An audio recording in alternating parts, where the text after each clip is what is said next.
Hey guys, what's up? I'm CJ and welcome back to my galaxy. I am about to leave. I'm like 30 seconds away from leaving for Songbirds and Snakes, right? First of all, nails, how cute. Green, white and gold for Songbirds and Snakes. I wanted to show you my outfit. So I have like a black top, little yellow thing. I don't know why I did that, just to tie the outfit together. And then I have like a cute yellow skirt on. The reason, I just tried to grab my camera wrong, the reason is because of the dandelions, Peter's dandelions, how Peter is a dandelion. It's not really got dandelions on it, but we're pretending. I don't think I'm prepared for some of these scenes. I'm scared.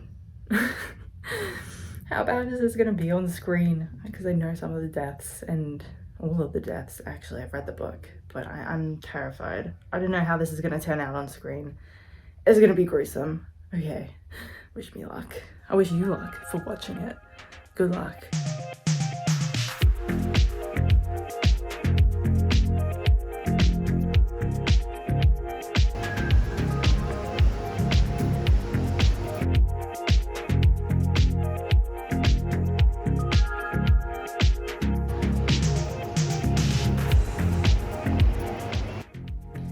So I got home from the cinema about half an hour ago.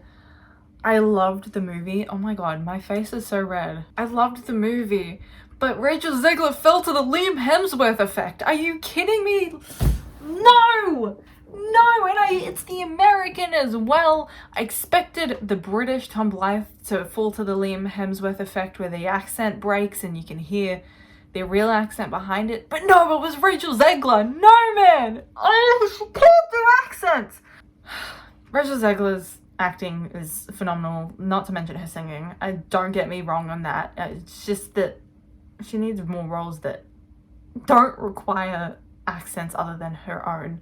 Okay, let's talk about first the points that I absolutely loved about it. That this is gonna be a total mess of a video because it's my immediate reaction and my thoughts are flying everywhere and what am I thinking about. From the books to the movies, it was very, very obvious that they have switched around some aspects during the 10th Hunger Games themselves to make it make a little more sense and move it a little faster, have the movie moving along a bit faster, except it was kind of to their detriment because the movie was so fast-paced. It was incredibly fast-paced. It was crazy, honestly.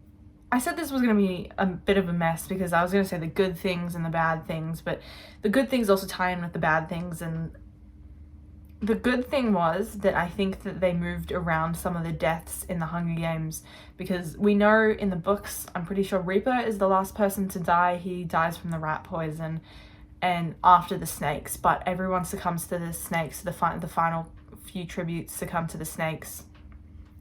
And that is the last thing to happen, and what's her name, Coral, is the last tribute to die. The time I teared up was when Reaper put all the bodies in the line, and I was really hoping they were going to have that because it shows that kind of humanity left from the districts and how the capital still has remnants of care of humanity of the district people, even though they're district and almost animalistic compared to the capital people, or at least that's how they consider it as. That's not what I think, I swear. And Jessup died a lot earlier. I'm pretty sure Jessup dies later in the books. I'm pretty sure. I've read the books once, but I will definitely go back and reread it now with the movie as well. The way Reaper died made me really sad. He was just engulfed, and I think her name's Wovie, the little girl that was obviously had to have been 12. That made me really sad. Her whole line was, let me think for a minute. Is it over? Do we get to go home now? And then was eaten alive by snakes.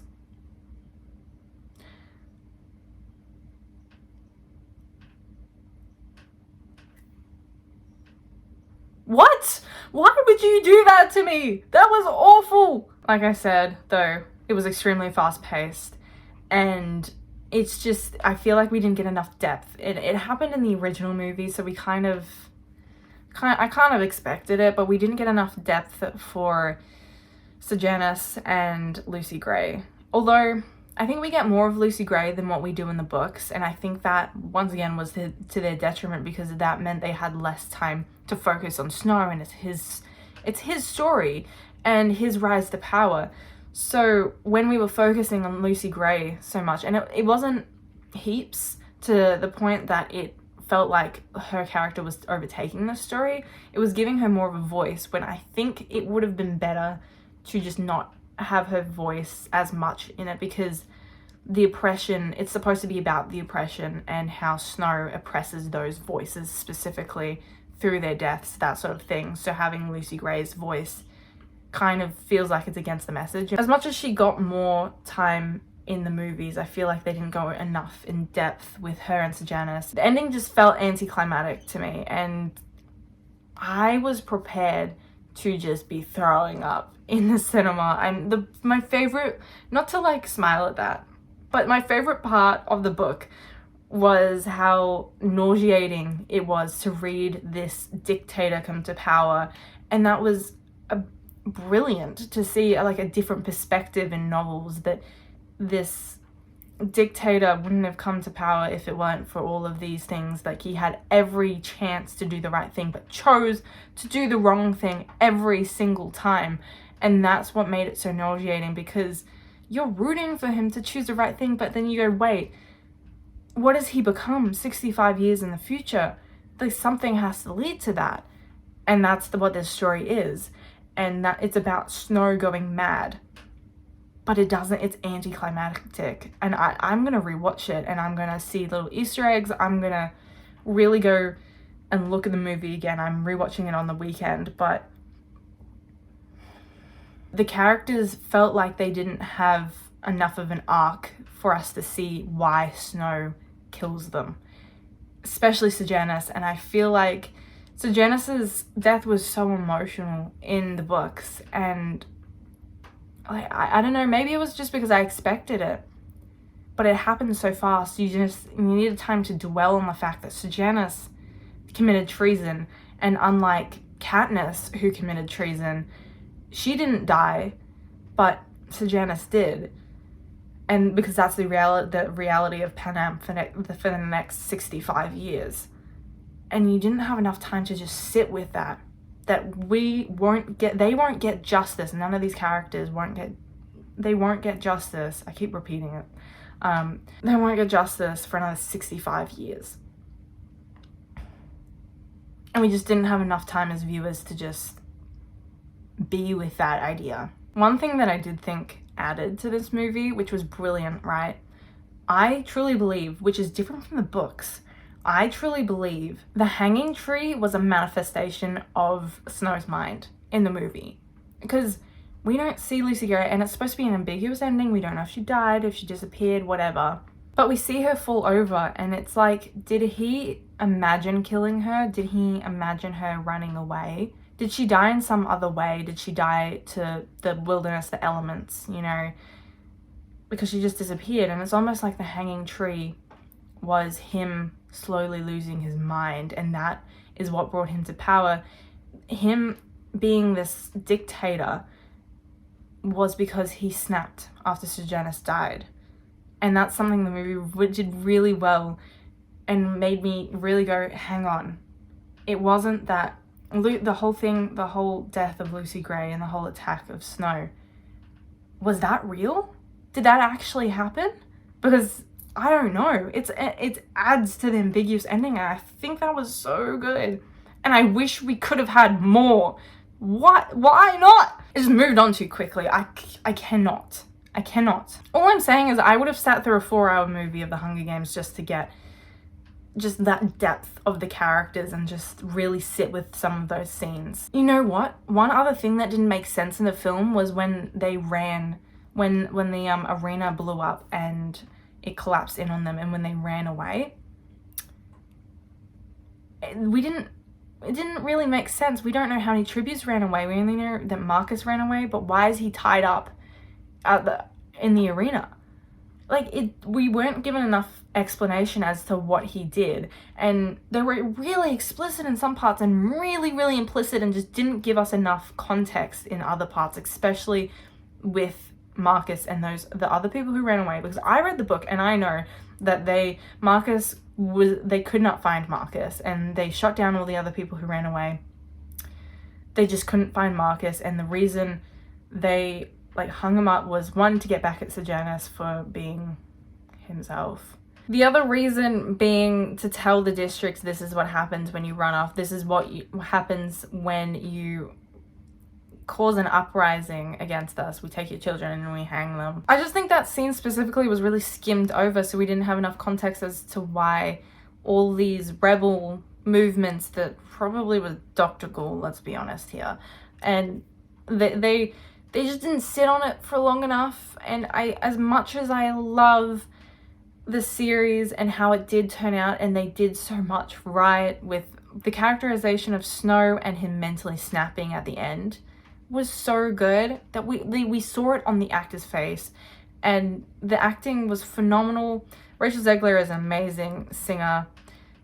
We didn't get enough, and I don't think it would have been possible because of how big the novel is. It's just, I feel like there are a couple things that you can just rearrange and just give Sejanus a bigger plot, and then not show the Jessup and Lucy Gray perspective, so you can put more time into Snow and his relationship with Sejanus. In the end, I didn't really feel like Sejanus and Snow were friends in the movie. It just felt like they were telling us they were friends, really driving home the fact that they are friends.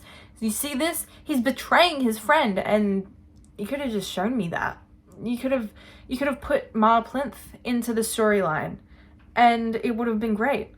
It was really easy to put Mar Plinth in there and then take out, I don't know, the Lucy Gray perspective. Once again, we spend a long time with Lucy Gray saying, no, don't drink it, Dill, don't drink that water, it's poison, and I'm sorry, Dill, for killing you, that sort of thing. That could have been the time that we put into Snow and Sejanus's relationship. What I loved was the little Easter egg, though. On the phone, Lucky Flickerman was like, yeah, I want to see if you have any reservations that you can push back our reservation, 2 people and a high chair. Caesar Flickerman! Caesar! That's Caesar! Oh, he's so cute. He would have been 65 during the course of the games, though. Damn, he's a lot older than I thought he was. Same with Tigress, man. Same with Tigress. Tigress's character was so cute, and I loved the Grandmam singing. Dude, the Grandmam singing and Snow going, oh, maybe a little bit high-pitched or something this time, and she goes, oh, really? Oh, not the Grandmam! Don't be mean to the Grandmam, Snow! I know I said there were a couple of pacing issues, and because I love Sejanus. I love Sejanus, and I really would have loved to really see the Snow and Sejanus relationship more. It would have made more sense for that character arc at the end. But I really did love the movie, and I love the little tidbits. The District 12 lore could have been a little bit more, and I know that we got a little bit of the hanging tree. I liked that. I sincerely believe that the reason Snow cut off the District 12 boundaries was because no one would go into the woods and see Lucy Gray find remnants of her or whatever, her body, whatever she left behind, that sort of thing.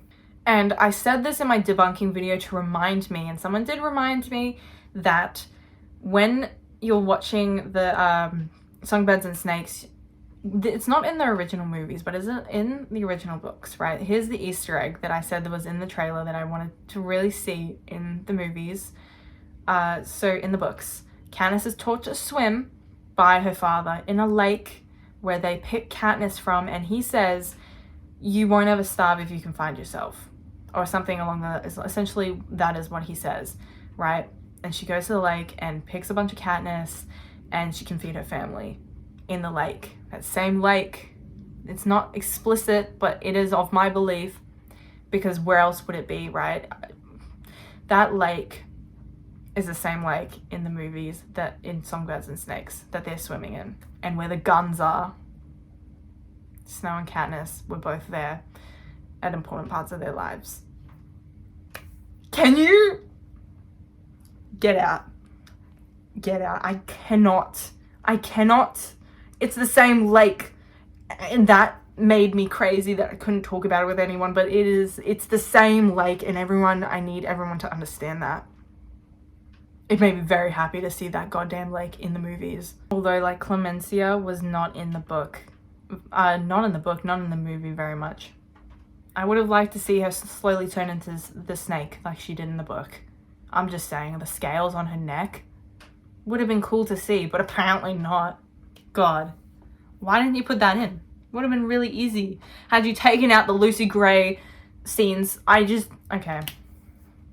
Just take a deep breath. You're okay. It was an amazing movie. Truly. That's why I'm getting overwhelmed, because I loved it. But I wish there was more. I really do, because there was so many like little things, and I know it's the same with the original 4 movies. You know what I really freaked out about was when they put the little like part 1, part 2, part 3 title cards like the novel. They didn't do that in the original movies, but they did it. It's like the book, and I was like, oh my god, it's like the book. It was so cool. It was very close to the book. It was very close. There was just not a lot of characterization for some integral characters in order to get to the ending that we got to. But it was so good, man. It was such a good movie. It was amazing.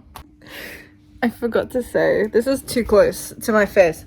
I forgot to say that Dr. Gall and Dr. Highbottom, that's not what it was, Dean Highbottom, they were amazingly well characterized, but I will go more in depth in an analysis video, so stay tuned for that. I'm gonna have to rewatch it and analyze it for you guys. You know, I'm gonna have more analysis videos. A couple months ago, I analyzed in depth The Hunger Games, the original first movie. I will be doing that for Catching Fire, Mockingjay 1, parts 1 and 2, and then eventually, when it comes out to streaming, Ballad of Songbirds and Snakes. So stay tuned for that if you guys want to watch it. I will be posting Hunger Games content every single Friday from now on. Tell me in the comments down below what you guys thought of the movie and what you thought was good, what you thought it was bad, what could have been added to it to enhance the characterization of Sejanus and Snow's relationship for the arcs.